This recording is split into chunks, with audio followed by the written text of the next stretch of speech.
Alrighty, what's up everybody? Peter Gilmore here on this late Saturday night. Back to you again with another video right here on the excuse me, right here on the Peter Gilmore YouTube wrestling channel, youtube.com/Peter Gilmore. Thank you all for watching. Make sure you like this video. Hit that subscribe button down below. Subscribe to all my other channels, which are down below in the description box. And as always, find me on Facebook, follow me on Twitter, share this video all over the internet, and tap that bell, turn on all my notifications so you never, ever, ever, ever miss an upload. That's it. And if you have any questions, you can come in the chat, or you can leave them down below in the comment section of the video after the video is over. Or you can hit me up via Twitter at my Twitter link, which is down below in the description box as well. So like, share, subscribe, ask questions if you want about anything, wrestling, sports, politics, whatever you want. And that's pretty much all I gotta say about that. And don't forget to subscribe, like the video, share the video all over the internet, but most importantly, tap that bell and get notified. And that's all I gotta say about that. All right, ladies and gentlemen, on this late Saturday night, December the 5th, 2020, or if you're now watching from somewhere else, it is now December the 6th, 2020. We're just 18 days away from my birthday and 19 days away from Christmas. So just about 2.5 weeks left until Christmas. So hopefully you're doing your Christmas shopping. I haven't even started mine. Don't even know what I'm going to get. A diamond bracelet. What? A diamond bracelet. I'm not getting you a diamond bracelet. If I won $1 million, I would. But I don't have a lot of money right now.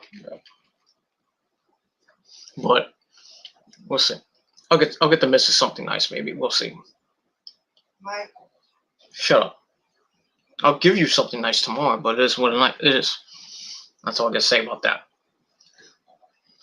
All right, ladies and gentlemen, on this late Saturday night, it is time for your late and out-of-date NXT review for December the 2nd, 2020, from the Capitol Wrestling Center in St. Petersburg, Florida, on the USA Network. All right, this was the go-home show before tomorrow night's War Games, or NXT TakeOver 32, if you want to be precise. NXT TakeOver 32 War Games coming your way. The last takeover of the year for NXT. Probably before the Royal Rumble. I think they're going to do one, or maybe after the Royal Rumble. I don't know if they're going to do another one after or before. We'll see. But War Games comes your way tomorrow night on pay-per-view and the WWE Network for that low price of $9.99. So order it now. Sign up for the WWE Network, or you can just watch it on the stream like I'm going to do for free. All right, so NXT this past Wednesday night was all right, nothing great. Got a little bit of storyline progression in most of the matches, with that are going to be happening on the show. With the North American title between Leon Ruff, Damian Priest, and Johnny Gargano. Also had some stuff with the Undisputed Era, led by Adam Cole, baby. Heard from them. We heard from that bitch Pat McAfee and his team. Deal with that. Had a little altercation between Tommaso Ciampa and Timothy Thatcher ahead of their match on Sunday. Should be pretty brutal as well. And we also had a match for the women's advantage match between Team Shotzi and Team Candice. And Shotzi's team only had 3 members so far, and then we're gonna find out who the fourth member is, but if you've been following along, and I hope you have, I think you know who the fourth person is on Team Shotzi. And that's all I got to say about that. All right, so let's get into it. Let's not waste any time because I might do another stream after this with my NXT predictions. And then tomorrow afternoon sometime, I'm going to do my SmackDown review. And on the Killer Demons channel, so check it out. And then tomorrow night, after the pay-per-view goes off the air, I'll do my NXT TakeOver War Games review. Talk about the show, talk about the 2 cage matches, and everything else that came on the show. And that's that. All right, so we begin NXT. We had Vic Joseph and Wade Barrett. Bad news, Wade Barrett. I'm afraid I got some bad news for you. Haters. Bad news for you. That's all I got to say about that. So we get that. Wade Barrett's back from hiatus. He took the week off. Now he's back. That Kevin Owens was on last week. Did a pretty good job. And that's that. So let's begin the review. And we start off the show with the entire NXT roster and stagehands and all the crap on the ramp with a moment of silence for Pat Patterson, who died earlier this week on Wednesday at 79 years of age due to cancer. Fuck cancer! God! Another guy dies of it. Shame. But, you know, you can check out my Pat Patterson video on the Metal God 669 channel. Link to the channel down below in the description box. That's that. So they have a moment of silence for that. And then that's followed by a great video package showing his career, you know, when he won the WWF Intercontinental title. He's the first one to hold the Intercontinental title. Then it went through his career, like him fighting like with Andre the Giant, and fighting against a couple Sergeant Slaughter and all the other guys. They showed him like doing the Attitude Era a little bit. Show some of his time with like Edge and like Kevin Owens and Triple H and HBK, the Heartbreak Kid, you know, and others that he's influenced and mentored and stuff like that. So we get that, and then it ends with him singing "My Way" by good old Frank Sinatra, and he sang it pretty damn good. So rest in peace, Pat Patterson, in that wrestling Ring of the Sky, probably teaming up with Andre the Giant to take on Yokozuna and Big Van Vader, probably, I don't know, and hanging out with Macho Man Randy Savage. Ooh yeah, you know, and the others who have passed on, Owen Hart, Bulldogs, you know, all that other good stuff. All those wrestlers that have passed on before us, they're having a good old time up in heaven. Heaven Mania, running wild. That's that. So we get that. And then we get a 10-bell salute, as always. That's that. All right, after that, we come back. We go to the ring with our first official match. We have Dean Priest in the ring doing his, excuse me, his entrance, which is awesome. And then we see Leon Ruff come out as I thought they were going to have Damian Priest and Leon Ruff go at it, but Damian Priest and Leon Ruff are teaming up. So I'm saying, act like you now. To team up to face Legado del Fantasma of what's his name?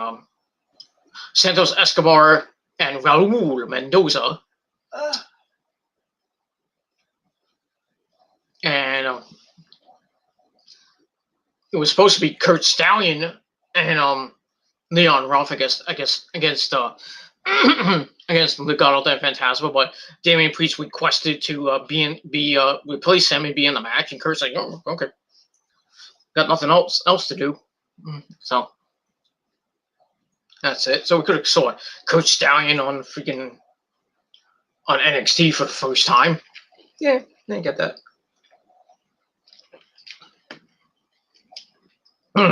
But that's that. All right, so so Johnny Gargano is on commentary, and this match came about when they were in the back and they were talking amongst each other, and then Damian Priest like threw Arturo Ruiz right into the steel gate, and then they made a match. Player Teddy Long came out and made a match. Player.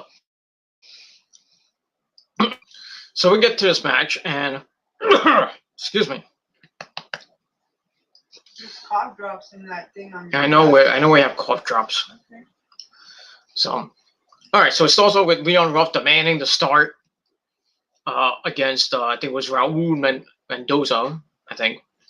Yeah, it was against Raul Mendoza. He holds his own for a little bit, and then they start beating him up.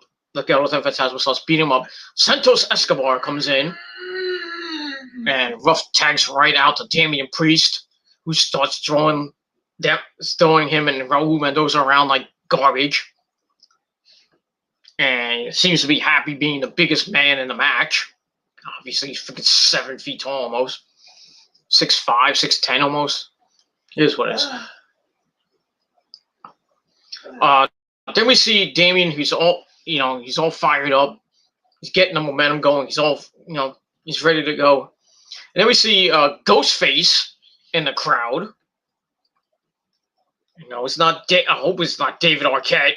It's somebody, and I think it's a guy this time, because if they had Indy Hartwell be the female, the Ghostface at Halloween Havoc, then somebody from the men's side, I would assume, is going to be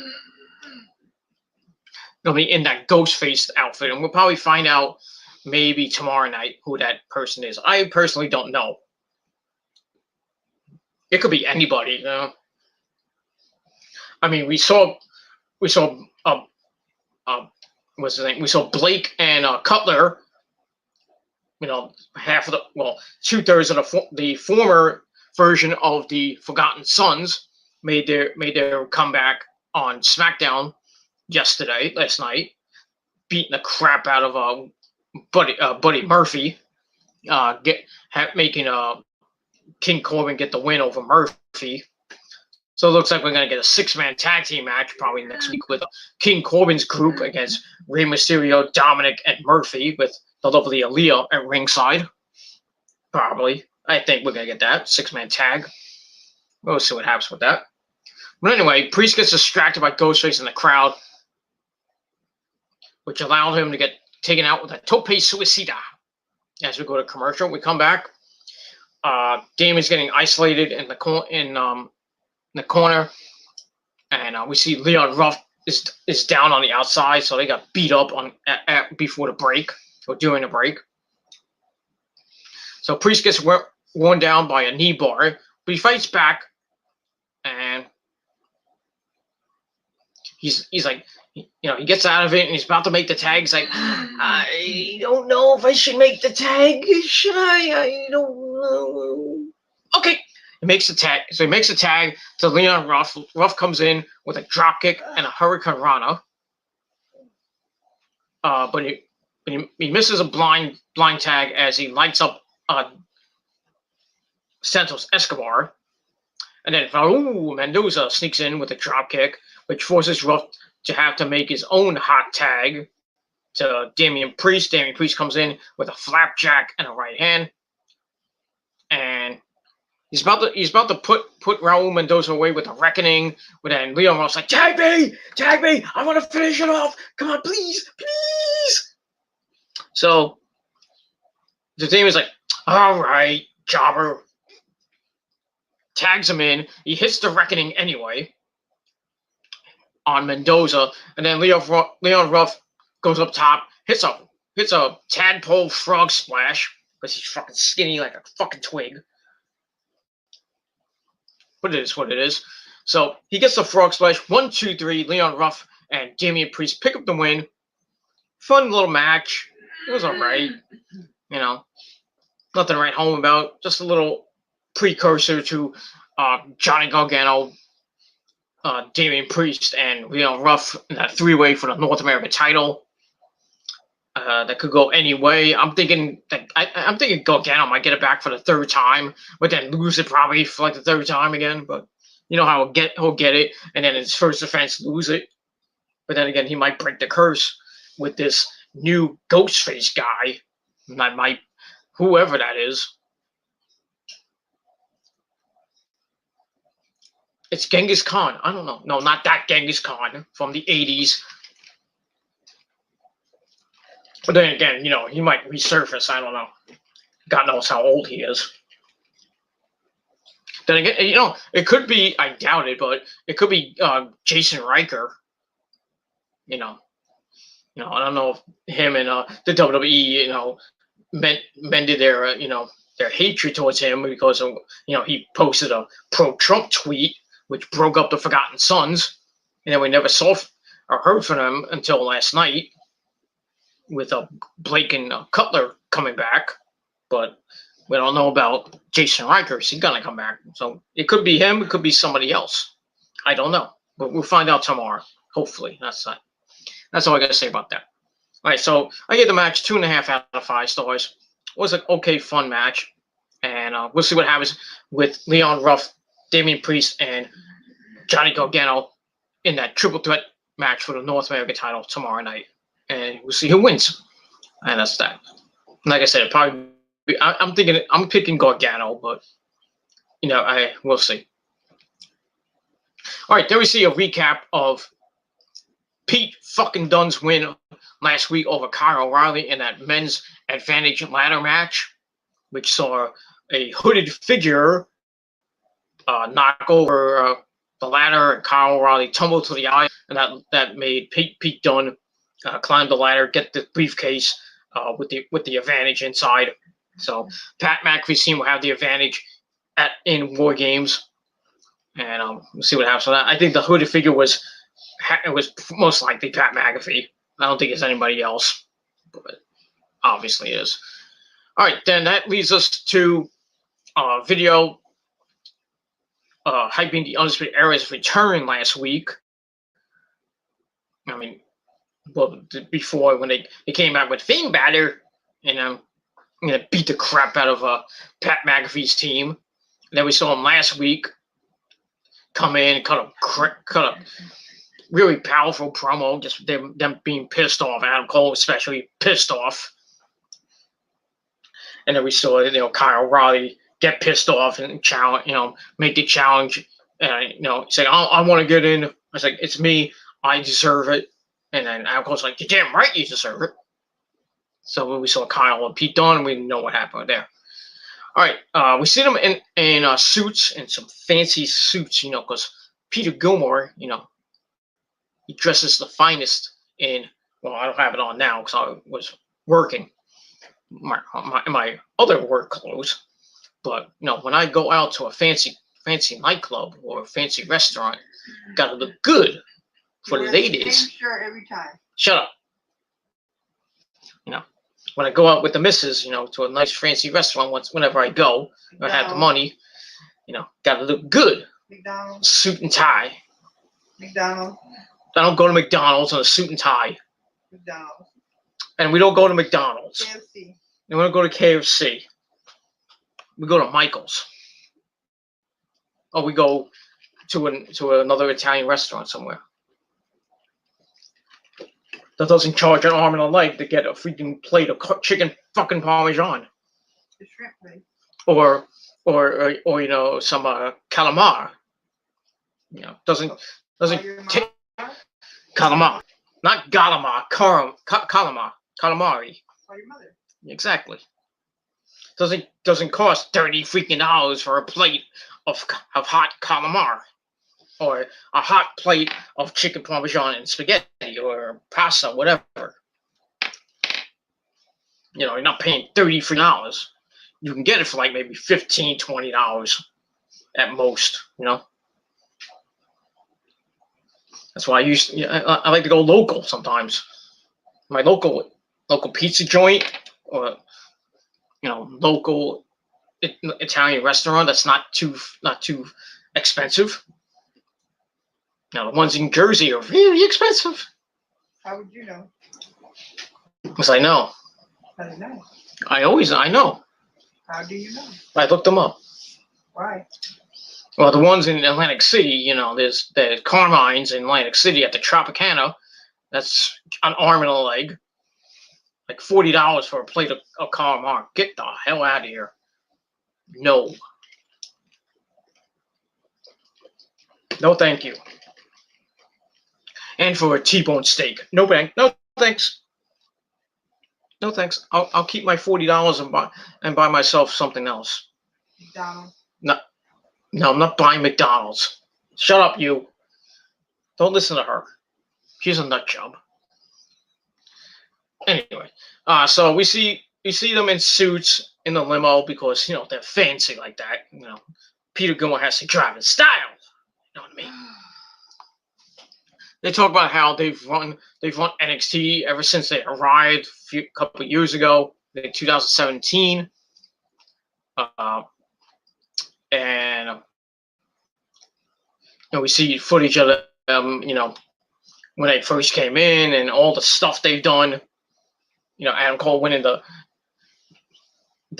North American title, then winning the NXT World title and holding it for 403 days.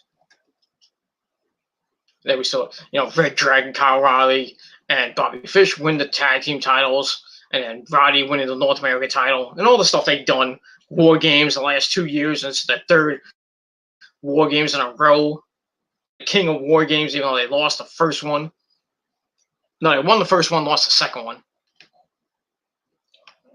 So this is their third chance. So we'll see what happens with that. So they said they go to dinner, and there was Adam Cole, or I think it was Adam Cole saying we're ready to whip some ass at War Games. And I think they will whip some ass, and somebody's getting hurt, and it's not going to be one of them, hopefully. But I think Pat McAfee's going to get a broken leg or a broken face or something like that. Yeah. I mean, his team is going to get the crap beat out of him. It's going to be one probably hellacious spot near the end of the match, or be somewhere in between. That's going to be really hellacious. If there was a crowd, that's going to be, they would go completely. Well, they do have kind of a crowd, but that'll make the crowd and everybody on the LED screens watching at home probably go completely go berserk and mark out. But we'll see. We'll see what happens. I'll just say this: that next this Wednesday night coming on NXT, the aftermath of War Games, a lot of people are going to be hurt and probably won't be on the show. But you never know. We'll see. So I gave that 2.5 out of 5 stars, and that's that. All right. We see Team Candice being interviewed. Yeah, Candice LeRae, Raquel Gonzalez, who's going to be in that. He's going to be in the main event. Shotzi Blackheart for the women's advantage. So we have her, Dakota Kai, Indy Hartwell still in that neck brace. So and the newly turned Tony Storm, who rounds out the 4. Indy Hartwell's not going to be there in the match, which should probably be there in spirit, or probably maybe try to come out, but even though with her half broken neck. I don't know. That's that. What? Yeah. So anyway, they laugh at how Shotzi's team is barely even a team. It only has 3 members. Maybe and possible 4th member. We don't know who it is yet. And then Raquel Gonzalez promises to make Shotzi feel like she got run over by a tank. Well, even though her tank got run over by Candice's car a couple weeks ago. That's what led to this War Games match, and that's that. So we'll see what happens with that, and we move on from there. So I give that 2.25 out of 5 stars, and that's it. All right, then we go to match number 2. We had Anthony Green, otherwise known as August Gray. You know, that's his name in NXT, which I thought was just so stupid. Why couldn't he just use Anthony Green, which is his real name? Or maybe it's not his. I don't know. Maybe his real name is August. I don't know. But I'm just gonna go with Anthony Green, the metrosexual himself, taking on Cameron Grimes and gonna take it to the moon. Rose's favorite, because he wears a circus hat. One of those hobos from the circus. Rosa likes those hobos from the circus. But so we get to this match. Just a squash match for Grimes, and he jumps Gray at the bell, get the upper hand.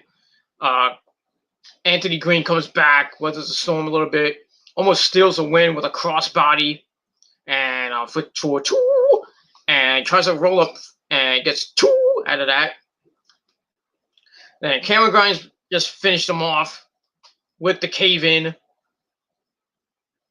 after the tilt-a-whirl body slam, power slam. Then he gets up, hits the cave-in. 1, 2, 3, bing, bang, boom. That's it. It's almost a 2.5-minute match. Filler match. And Cameron Grimes gets the win. Match I gave 2 out of 5 stars. Wasn't anything to write home about. Just your typical squash match. Afterwards, Cameron Grimes starts talking some smack, and he had a bag with him, and inside the bag was a leather strap or leather rubber band because it looks like a giant ass industrial strength rubber band. So he takes it out, starts whipping the crap out of Anthony Green,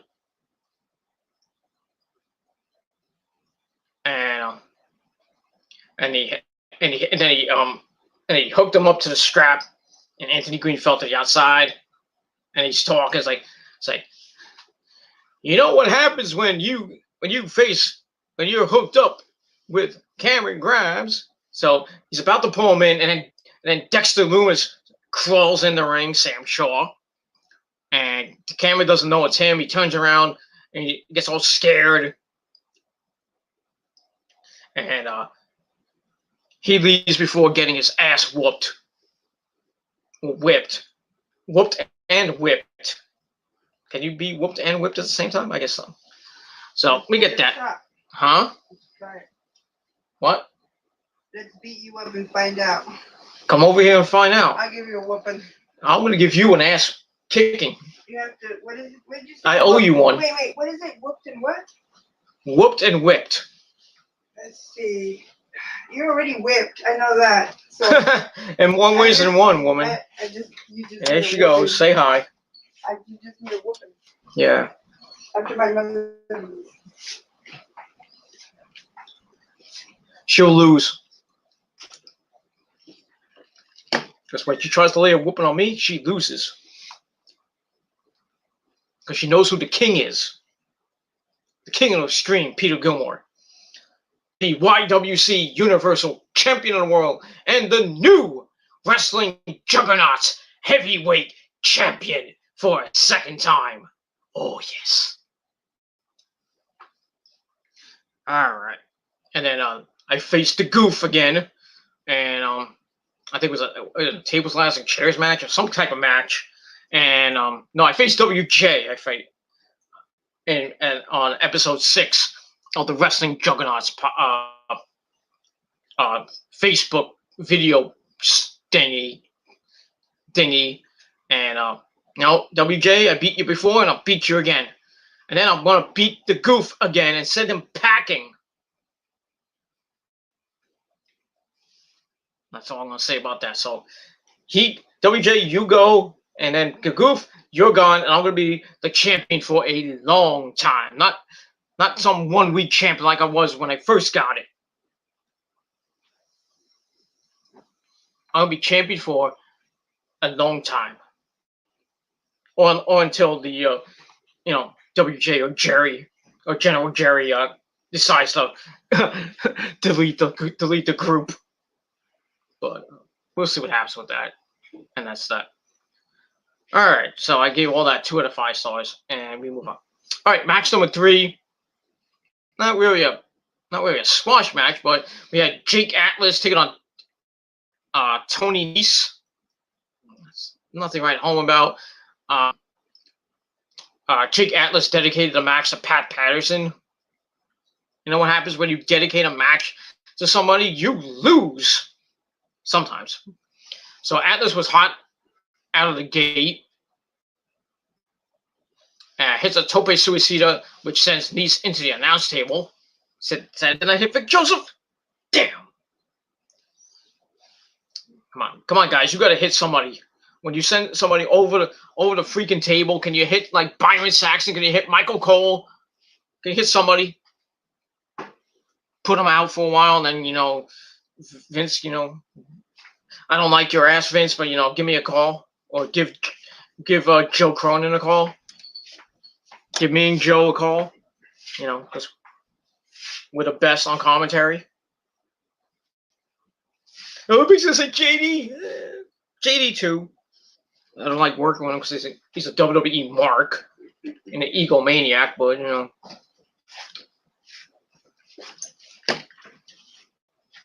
he is what it is, and that's all I gotta say about that. All right, so he dedicates the match to Mr. Pat Patterson. Then he says Nese into the announce table. Nese comes back and goes inside the ring. You see a split screen shows that Pat McAfee and the Brand have arrived. Whoop-de damn freaking do. And then it went back and forth near the end, and getting to the end, and Atlas won with his cartwheel DDT off the top rope, and he gets the win. So Jake Atlas gets a win. Whoop-de damn freaking do. Match I gave 2.25 out of 5 stars. Afterwards, he's interviewed by Mackenzie. I think it was Mackenzie Phillips. I don't know who that is. I think it's Mackenzie. Anyway, he says that he's the kind of guy who will pick himself back up after his struggles. He talks about wanting another match with Santos Escobar. Or he lost the match to Santos Escobar. He says he's not the cruiserweight champion, but he's building momentum to get another shot at Santos Escobar. And Santos Escobar's held that belt for 8 months now? Somewhere around there. Getting pretty close to 8, maybe 9 months. He's held it for a long time. And we shall see what happens with that, and we will move on from there. Not 8 months. It should be not even 8 months. About 4 to 6 months about. I apologize because the thing they had the cruiserweight title thingy tournament in August, I think it was. June? No, wait, was it? I think it was between July and September, I think. So he's only held it for maybe 3-4 months, like I said. But it is what it is. So we'll see what happens with Jake Atlas and see if he gets another shot at Santos Escobar, and we'll see what happens with that. And we move on from there. All right, then we see Pat McAfee making his way into the arena. Like I said before, they go to the ring. Like we needed to hear from this schmuck. So they get in the ring. Whoop-de-damn dumb do. Pat shows love to Pat Patterson before dissing the Undisputed Era and their video package, saying that's like the lamest video package in history. Well, anything you have done is lame there, Pat. Just saying. He says he spent the money to get the 3 guys that are with him: Oney Lorcan, Danny Burch, and Pete fucking Dunne. And that's not counting the car he bought. He bought Ridge Holland, which he's still out with that fucked up leg and ankle and just a really bad leg injury. So he's not coming back till sometime next year at all, if at any. But he Ridge Holland is gone. That he was supposed to be what Pete Dunne is right now. That 4th guy. So maybe when Rich Holland comes back, he'll. I don't know what's going to happen when he comes back, if he comes back at all. So Pat says he wasn't under the mask last week. Bullshit. But the guy was probably handsome. Yeah, right. So you say I wasn't me. It wasn't me, but he kind of looked like me. Idiot. He says War Games isn't about another undisputed main event. It's about guys like Danny Burch and Oney Lorcan finally getting their due, finally getting the main event. And Pat McAfee's like, and boys and girls, that's not fact, and that's not undisputed. And then Pete Dunne takes the mic. He says they're gonna end the undisputed era on Sunday. Then Pat McAfee's like, well, that's not undisputed. It's a promise. Yeah. So we'll see what happens. So I gave that 2.25 out of 5 stars. So we'll see what happens tomorrow night with the Undisputed Era and Pat McAfee and the Brand inside the double cage, and it's gonna be hellacious. Probably be a match of the night. What's hellacious? You don't know what hellacious means? No. Sickening, scary, terrifying, haunting. The way you sound. Okay. Why don't you get a freaking dictionary? A dictionary? A dictionary. I think you have one in your pants. I'll give you a dictionary. Because Rosa likes how my dick tastes. How I dick taste. Hey. What? That just went overboard right there. Shut up. You're gonna get banned, dude. I'm not gonna get banned. If they ban me, I'm gonna fucking sue them for First Amendment rights. Hold on a second. It's a freaking chair. I can't even get my freaking legs in. It's a bad chair. It's one of those freaking. It's a bad chair. Ooh, come on. It's a piece of shit. Anyway, so let me see if I got anything here. Okay, nothing like that right now. All right. So we'll see what happens with Pat McAfee and the Brand and the Undisputed Era, led by Adam Cole, baby. Tomorrow night, inside the double cage. And that's it. Pat McAfee's team has the advantage, so we'll see. But, I mean, I think the Undisputed Era will win, and then that'll probably be it for them. They got really nothing else to do in NXT, so they may be going up to the main roster here by maybe like WrestleMania. We'll see them, which sucks because you know what's going to happen. Rose don't even knows what's going to happen. You know what's going to happen? They're going to get misused, and Adam Cole's going to become like another Keith Lee, another Ricochet, another Aleister Black, and another Matt Riddle, misused, buried on the first night. And it's the same thing with Roddy's going to get thrown out. Bobby Fish and Kyle O'Reilly, they'll be in the tag team picture. They might have a pretty decent start.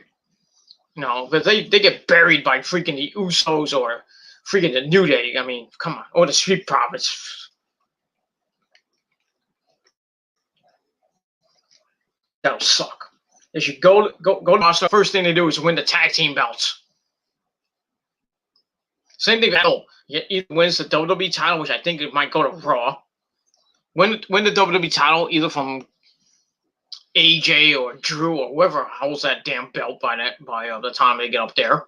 And Roddy could win the Intercontinental title. Not the Intercontinental, I mean the US title. Be a step up from the North American title. And here, I've been North America, now I'm United States champion. So as long as they get booked right and they're in the creative side of everything things go, they should be fine. I don't think they're gonna completely fuck up the Undisputed Era, but I think certain members probably get lost in the shuffle, and Adam Cole would just be a big time star. He'd be like, if he goes to Raw, he'd be like the face of Raw, and Roman would be the face of SmackDown. And then maybe next Survivor Series we had Adam Cole, baby, as the WWE champ going against Roman Reigns, the Universal champ. Who knows? Who knows? That match could happen. Or it could be somebody else being the Universal champion, like Kevin Owens, or I don't know. It's not going to be Otis. Anybody on that damn SmackDown roster, like Cesaro, maybe Shinsuke Nakamura, maybe Bobby Roode. But who knows? So see what happens with that. All right, after that, we get a Grizzled Young Veterans vignette showing them making their comeback last week. Drake, Gibson and Drake. And that's that. And they're going to be in a match coming up in a little bit. But before that, we get a video of Boa and Xia Li. They're training to get back to the winning ways. We see them dunking themselves underwater a bunch of times, and you know, the old guy go, Gay, again, do it again, do it again, do it again, do it again. You know, and they're doing it. It's like 10, 15 times. I mean, they can hold their breath for that long. Jesus Christ! But I couldn't. But I probably give out at one. I'm not good going on the water, but it is what it is. So they do that, and then we see that hooded figure that looks like a woman appear. Why can't it be a midget? I didn't say hooker. I said hooded. I said, why can't it be a midget? Shut up. Stop. And then they get closer to her face. We see a little bit of her eye. I was like, wait a minute, is that Su Yung? It can't be Su Yung. Can't be. Does it sound like So Young? No, So Young. Su Yung. Like Su Young. Who's married to everybody's favorite guy, Rich Swann. Swan? Rich Swann. His name was Swan? Yes, Rich Swann. Wow. Former cruiserweight champion in his own right. But now that WWE screwed him over, or to WWE, or it doesn't matter. Now he's the TNA World Champion, and Su Young's trying to get back the Knockouts title from Deonna Purrazzo, but now she's locked in hell with Father James Mitchell. So I don't know what's going to happen at Final Resolution this week, next weekend. But I think they got a Falls Count Anywhere match or something, some kind of match for the Knockouts title on Saturday night, next Saturday night. But we'll see what happens with that. Yeah, we move on. All right. So we kind of see the figure in full, but we still don't know who it is. So I don't know when we're gonna get the reveal. Maybe next week, maybe in a couple weeks. And I really don't know who this person could be. I really don't. It could be anybody coming back, or maybe somebody new. Somebody completely new. But I assume it would be a Chinese chick, because it would be kind of weird if it's like a black chick or a white chick. You know. Anyway, then again, it could be Stephanie McMahon. No, I'm making jokes. You know, she's the higher power. You know, like Vince was the higher power to the Undertaker. It was me, Austin. It was me all along. And then Jiro's, son of a bitch. The good old attitude every day is what the corporate ministry. That was when Taker was at his best. In my opinion, that's my favorite version of Taker. Corporate ministry Taker. Well, ministry Taker, not corporate ministry Taker, but ministry Taker.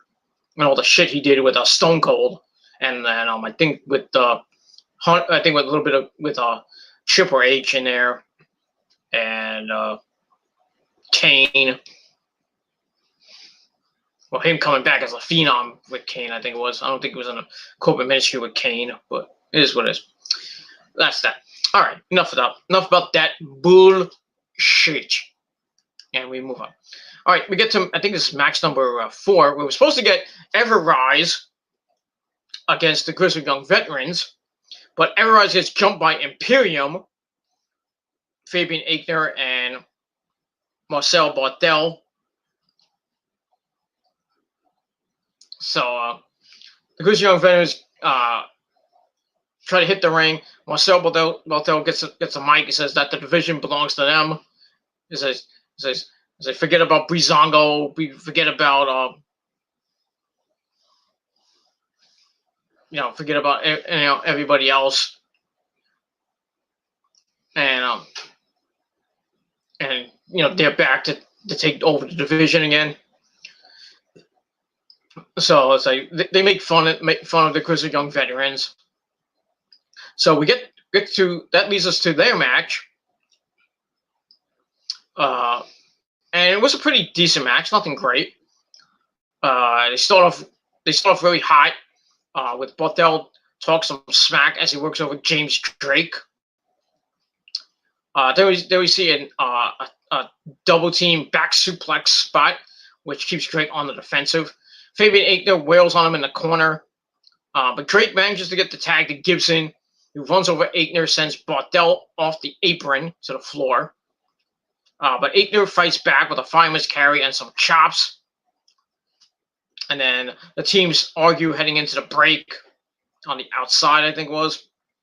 As we come back, Gibson has the upper hand, but then gets turned around as he's hung out to dry from a drop kick sandwich by Imperium, which leads to a near fall.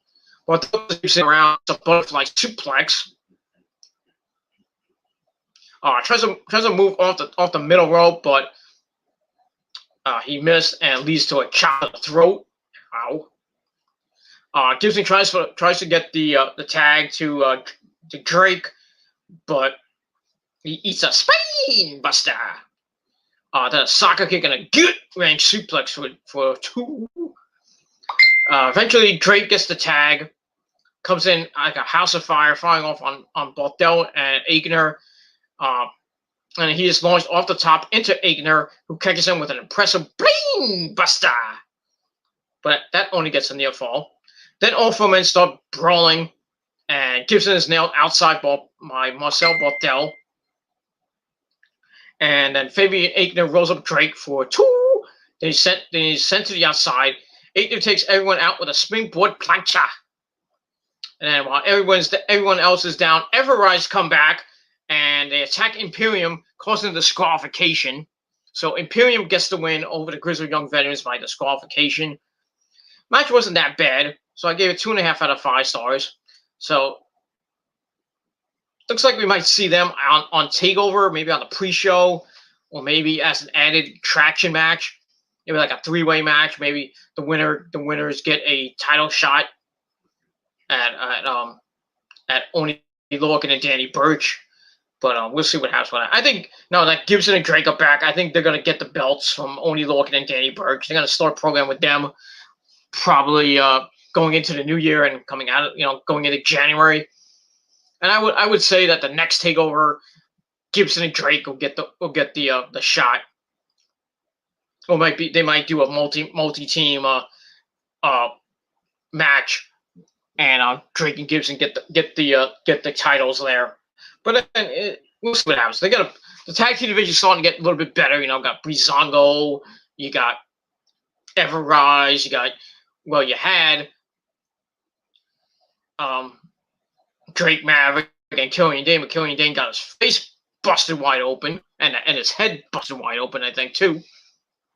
I mean, he was just gushing blood after Pete Dunne kicked the door in his face. You have that. You got the Grizzled Young Veterans. You got Ever-Rise. I think you got another tag team there. Well, you got Bobby Fish and Kyle O'Reilly, or Bobby Fish and Roderick Strong, or Roderick Strong and Kyle O'Reilly. So you got the Undisputed Era.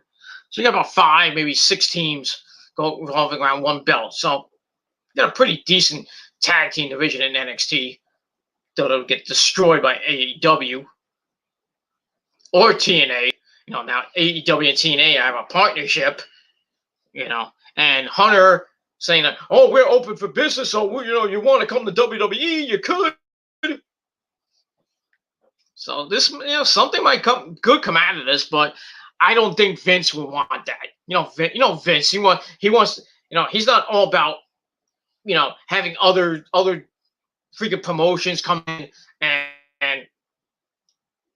and steal his thunder. He likes to destroy territories, like destroy promotions, like he did the WCW, then ECW. But Hunter says it could work. I don't know if it's going to. I think this, a lot of people saying that this AEW TNA invasion or this AEW TNA partnership probably won't last too long. I'm hoping they bring in New Japan and maybe Ring of Honor as well. Make it a conglomerate. A really big fucking roster. Not Tony Khan, he said that he has a big roster, so that's why you have Dark, and you can put on another show like what NXT that has, you call that something else. You have Dark, or you have the people that are on Dark either stay on Dark or go to that new show, or have the new show be up and coming talent like Layla Hirsch and Red Velvet and all those other people, that Sonny Kiss, Joey Janela, stuff like that. Have them on that show, and then on Dark you have the mid-carders that are not on TV that much. Like Marco Stunt and Jungle Boy and Luchasaurus. You can put Best Friend, put Private Party on there. The Lucha Brothers. You can put Lance Archer there if you want. Most of them are not on TV that much. Not the main stars. Put them on Dark. Or you can like transfer them. Like, you can go on Dark and then appear on Dynamite. You can do a lot of things. But this AEW TNA partnership, I like it. I'm gonna talk more about it probably on Monday before Raw. I'll do a separate video about on this channel about my thoughts on the AEW TNA partnership in more detail, and like I said, maybe a New Japan partnership as well. Jericho wants it. A lot of the fans want it. The world wants it. I want it. Okada and Cody and Kenny and Okada, Tanahashi. Naito can bring in Los Ingobernables de Japón to face off against the Inner Circle, whatever version of it, if it's still around. Hiromu Takahashi versus Kenny. Hiromu versus MJF, maybe that'd probably be good. There would be a lot of great matches. Ibushi could maybe team back up with Kenny as the Golden Lovers. Naito, against Cody. Naito against Kenny. That happened already, but so many different things you can do with New Japan. But since this pandemic is still going around, I kind of doubt that we'll get New Japan coming in, or having AEW or TNA talent going over to Japan. With this fucking virus, it's probably not gonna happen. But a man can dream, and we can all dream of seeing Okada on Dynamite, or Tanahashi and Naito and Los Ingobernables de Japón and the Bullet Club, which we'll probably see soon. I think Tuesday night, Kenny's gonna be there. I think he'll probably get interrupted by Gallows and Anderson, and they'll have they might have a brawl, or they'll say something to Kenny's like, "We threw you out because you're garbage, we didn't like you, and they come back and say, "Well, you went up north and proceeded to suck," And then maybe Kane's like, let's get the band back together. Let's form the greatest faction in all of professional sports. The Bullet Club, Elite. So Kenny will bring over Gallows and Anderson, and they'll probably feud with the Bucks, which was supposed to be the first thing coming out of when Dynamite started. It was supposed to be the Good Boys versus the Bucks. And that never happened because Gallows and Anderson decided to stay with WWE or go to WWE, and they proceeded to get their careers destroyed by Vince McMahon. They only had one stinking title reign, and it didn't last long. Sad. Just fucking sad. And that's that. Alright, well, I'll talk more about all that on Tuesday, on probably Monday or Tuesday. And that's, I might be doing, maybe, if I have time. I think I should have time. I might bring back the Impact Wrestling reviews for Tuesday on Tuesday nights. So you get Monday night, Tuesday night, Wednesday night, Friday night, and pay-per-views and other good shit coming your way on my respective channels. So, but I'll probably have Killer Demons, like I used to have it with TNA and Raw and SmackDown. This channel, I'll have news, I'll have AEW NXT reviews and pay-per-view reviews, and that'll probably be it. And TKC would be my predictions channel, and some other stuff, maybe some vlogs here and there if I ever do one. And Metal God would be mostly rest in peace videos, tributes, and if I get to it, some music reviews and other good stuff. But no, I don't have a lot of time on StreamYard. I only got 20 hours, so I want to put as much new content out as I can. But if I can't, I can still do it on my phone. Save me time and energy and all the crap. But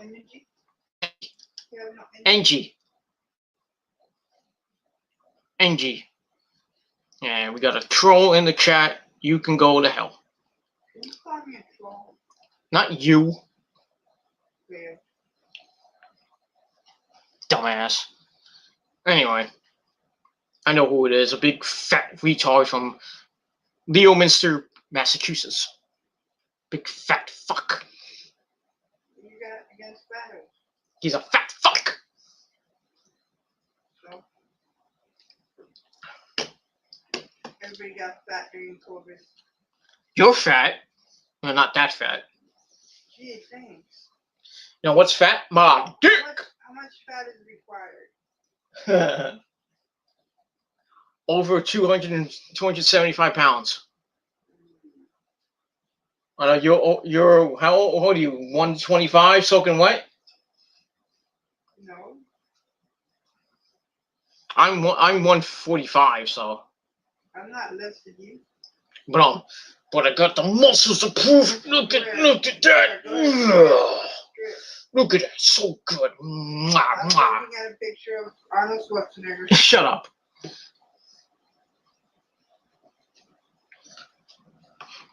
I train, say my prayers, eat my vitamins, be a real American dude. Like Hulk Hogan's brother. You smoke cigars? What? Shut up. You're being annoying. Stop that. Anyway, so like I said, all that stuff, I'll talk about the AEW TNA invasion or partnership on Monday, probably Monday or Tuesday on this channel. So get ready for that. And I will be live probably sometime in the afternoon, maybe early the evening, or maybe late night. Who knows? We'll see. All right, so Imperium gets the win by DQ over the Grizzly Young Veterans, thanks to Everrise coming in. So like I said, we'll probably get a triple threat match maybe this Wednesday night on the program, or maybe at TakeOver War Games, and maybe the winners get a shot at Oney Lorcan and Danny Burch for the tag team belts, and we'll see what happens with that. And we move on from there. And everyone was like everybody's rules. That's that. So we go to commercial. We come back during the break.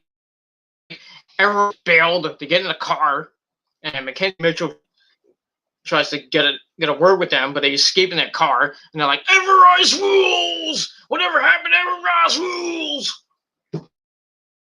So we get that. And like I said, see what happens with Everrise, the Grizzly Young Veterans, and Imperium either tomorrow night or on Wednesday, the program Wednesday night. And that's that. Who is? Oh, that's that.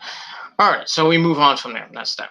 All right, then we get to Timothy Thatcher and his student. I don't know who it was. Didn't really say who it was.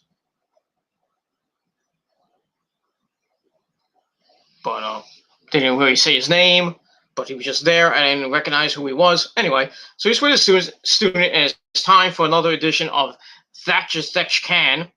And today's lesson is distractions, since people often distract folks in NXT. That happens a lot. He makes note of guys sitting at ringside for matches, which is what Tommaso Ciampa did last week. And as he's about to start the lesson with his student, Ciampa's there. Ciampa gets in the ring. He's like, "Hi, I'm Tommaso Ciampa." And Dax is like, "Listen, I got no problem with you. I told you before, blah, blah, blah."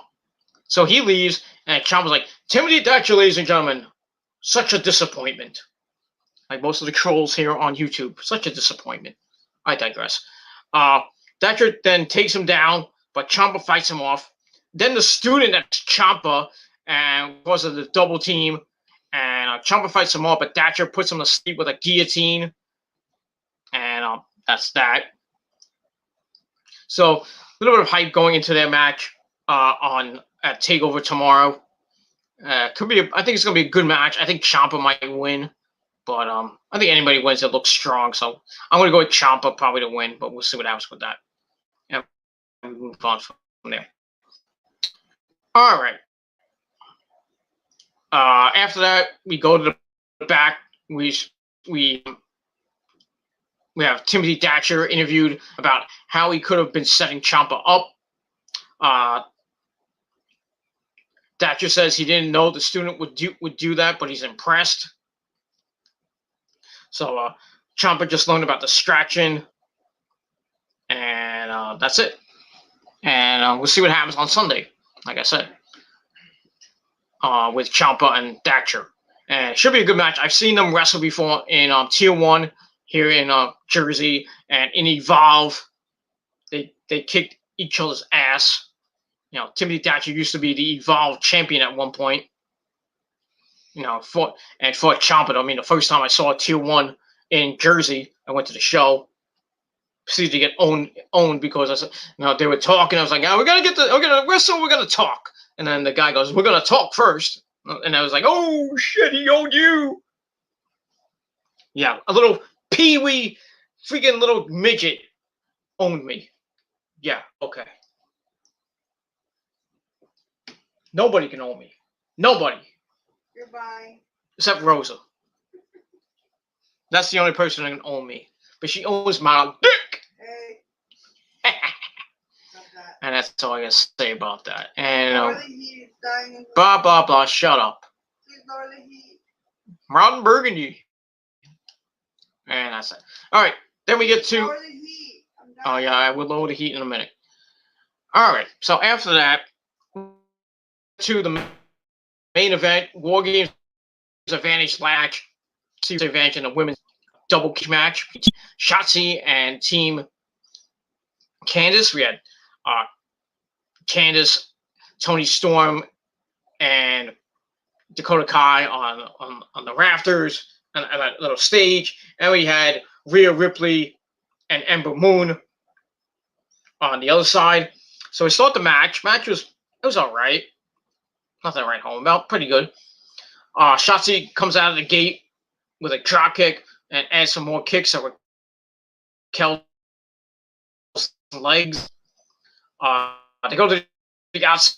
Raquel is sent into the ladder before Shotzi hits a wrecking ball drop kick into the ladder.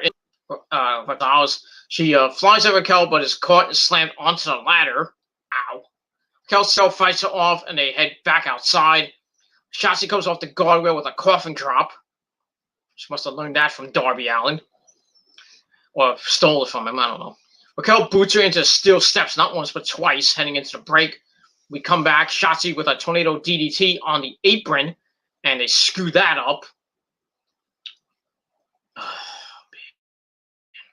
And both women fall to the floor. I don't think Shotzi botched it. I think Raquel botched it, but it is what it is.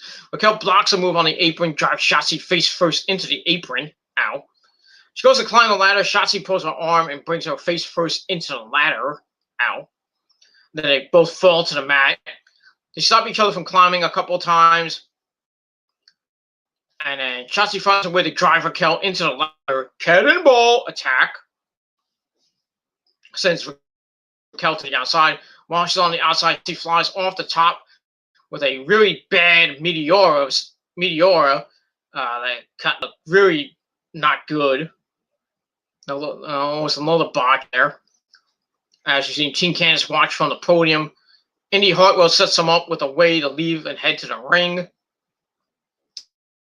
They do, but so does Team Shotzi. So both teams are at ringside. Indy climbs, but Shotzi cuts her off and then is taken out by Raquel. The teams brawl outside as Raquel climbs, but then we see the NXT Women's Champion and my third wife, Io Shirai, springboard in onto Raquel's back, puts her in a 1925 sleeper. Raquel gets out of it, is sent to the outside, and Io takes everyone out with a huge moonsault, knocking everybody down. And while this is happening, Shotzi's all alone in the ring. She climbs the ladder and grabs the briefcase, securing the win and the advantage. So Team Shotzi has the advantage. And now we know the entire team of Shotzi Blackheart's team. We got Shotzi, Ember Moon, Rhea Ripley, and now Io Shirai in her second, and Rhea and Io's second War Games match. Ember's, I think, is her first cage match. And Shotzi's her first cage match herself. And they're going against Team Candice LeRae, Raquel Gonzalez in her first cage match. I think Candice was in last year, I think. I could be wrong. And Toni Storm in her first War Games match. And Indy Hartwell will probably be either on the outside or somehow she'll get involved. And then maybe we'll see Ghostface come out, or like I said, Ghostface will probably come out doing the Johnny Gargano's match with Leon Ruff and Damian Priest for the North American title, and we'll find out who it could possibly be. Or maybe we won't. We'll have to keeping teased. That's not a bad 2.5 out of 5. So, excuse me. That's pretty much it for NXT this week. So we're on the road to War Games. We got War Games tomorrow night. I was gonna do a prediction video, but I'll just say it. I'll do it here. So we got War Games tomorrow. It should be a pretty good event, like all takeovers are. We got Timothy Thatcher and Ciampa. I think it'll be a hard hitting match. I'm gonna go with Ciampa to get the win. See what happens with that. We got the North American title match: Leon Ruff, Damian Priest, and Johnny Gargano. I think that'll be another pretty decent match. I think I would hate for Leon Ruff to hold on to the belt for another week or so, but I'm going to go with Johnny Gargano to pick up the victory and get the belt back for the third time, and hopefully this time's a charm and he holds it for a while, not next week, not 2 weeks from now, not 2 weeks. Let him hold it for like a couple, like 3 to maybe 6 months. Let him hold it for a while. And then Damian Priest can keep going after it. Leon Ruff can probably get his rematch and probably lose. And then you can start having other contenders for that belt. like Roddy, like Bobby Fish, or maybe Adam Cole, baby. Not that he needs that belt again, but we'll see what happens with that. Let me move on from there. All right, then we got the women's cage match, Team Shotzi and Team Candice. I'm gonna go Team Shotzi to pick up the victory. There'll probably be some big spots in the match. Maybe like Io does a moonsault off the top of the cage like she did last year onto everybody. Maybe it'll be a big spot near the end. Maybe Io hits a moonsault, do a table to end the match, or somebody taps out. I don't know, but I think Indy Hartwell will get involved, but she'll get her butt kicked. I really don't think Ghostface will appear in that match, but you never know with that. Maybe Gargano comes out to help his wife. I don't know, but I really think that Shotzi's gonna get a revenge on Candice for running over her tank, and she's gonna pick up the victory, and we'll see what happens after from there. That's that. And finally, the men's team, which I think will be the main event. Pat McAfee's team and Pat McAfee and the Brand, Oney Lorcan, Danny Burch, and Pete fucking Dunne taking on the Undisputed Era of Adam Cole, baby. Roger Strong, Bobby Fish, and Kyle O'Reilly. I think this will be brutal. They'll use the cage. They'll use a lot of weapons, they'll use maybe a ladder, or maybe they'll use tables and chairs, maybe kendo sticks. I mean, anything under the sun. I think in the end, being an Undisputed Era mark that I am, I will go with the Undisputed Era to pick up the win, put Pat McAfee in the hospital, and that'll be it. That'll probably be the last thing the Undisputed Era would do. They'll probably have their goodbye maybe this Wednesday night, and then they might go to the main roster right after that. Then again, they could stay. I don't know what else they could do. But I could see all four of them in the Royal Rumble next year. I can see all four of them, or maybe at least Adam Cole, maybe Roddy, and maybe Kyle. Maybe 3/4 of the Undisputed Era in the Royal Rumble next year. Now, Adam Cole was in it. I think a couple of years ago. I think 1 or 2 years ago. I think it's 2017, 2018. Almost won the damn thing. But it is what it is, and that's that. So we'll see what happens when we get to the Royal Rumble and who could possibly be in the Royal Rumble and possibly win it. And right now, it looks like it might be Edge. If he's even there, if he even comes back, and if he's number 30 or he's number 1, was number 10, 15, or maybe he's 26 like he was last year, or 27, whatever he was. Maybe Brock will be in it again. Maybe Brock will make his comeback in the Royal Rumble. Maybe win the Royal Rumble and face either Drew McIntyre or AJ Styles or whoever holds that belt by the time we get to the end of March or mid-April, whenever WrestleMania is this year. We still don't know what the date of WrestleMania. And it's going to be in Raymond J. Stadium with or without fans. But the Royal Rumble, maybe they might have fans. I don't know. Vince wants to have fans. I don't know if the governor of Florida will let them have fans. The stupid restrictions all over the place. But if they could have maybe a couple thousand fans, that would be nice.